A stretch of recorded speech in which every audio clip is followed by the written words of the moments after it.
Today I'm going to show you something which I picked up on a channel called Chemicum. The guy on there, it's the same guy who does the Tic Tac supercapacitor, and a few months ago he made a video called the Permanganate lemon battery. Now I happen to have some permanganate sitting around from a previous experiment. So the basic idea is that you put the two different metals into your porous membrane. Now I didn't get a rock this time, I just couldn't be bothered to drill into a rock. I did try earlier, but it started falling to pieces. But I did have some wood left over because I built myself a log cabin recently. Very proud of that, but that's what this video's about. I had a lot of wood left over, so I decided that could be my porous membrane.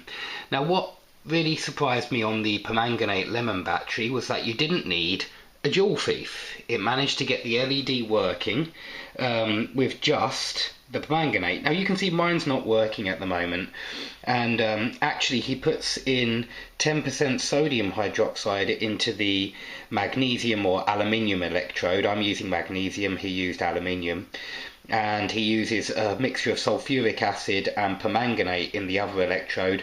I think mine's a lot stronger, my sulfuric acid, because it's not 10%. And perhaps I should make it weaker to make it better. But I just wanted to show you it working. So here we go. I'm going to put some permanganate on top, as this seems to be the stuff that does the trick. It starts to fizz up straight away. So I'll put some in. You can see it start to fizz. Oh, and can you see? The light's coming on. There we go. Simple as that. That really impressed me, just because you didn't need the jewel thief. You just got it working anyway. Now of course the jewel thief does work naturally, and it works very well, and we can use a super bright LED with the jewel thief. Here we go. Look, if I touch it a bit you can see it coming on much stronger. I haven't got very strong connections, as always. It's a bit rubbish, but it's just a prototype. There we go. It seems to be working well there. But let's now put the jewel thief on, just to show you that that works too.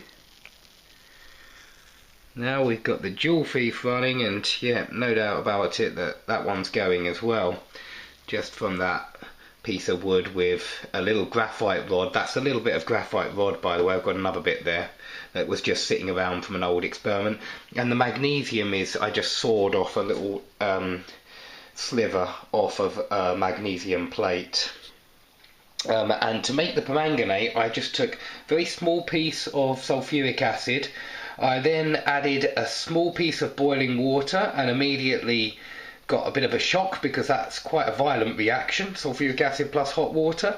And then I added some permanganate, which also seems to give quite a lot of fizz. And then I just took my syringe, which I bought years ago for refilling my printer cartridges. And yeah, they come in very handy in these kind of experiments.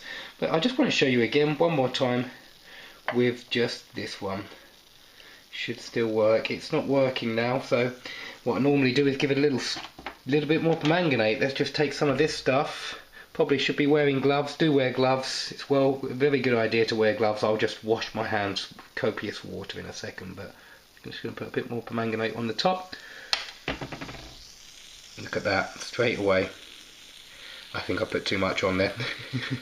Just pouring it in, you can see it going down the sides, making a mess in the kitchen. Probably going to get me in trouble later with the wife. Anyway, there you can see it all working. Hope that was interesting for you. Next video I'll be trying to get a supercapacitor using some of Robert Murray Smith's ideas, but also using some of Chemicum's techniques, because his channel's really good. Do check it out. And he's done some really good stuff. He's clearly a chemist, and he knows what he's doing. So thanks for watching, and I hope to see you all soon.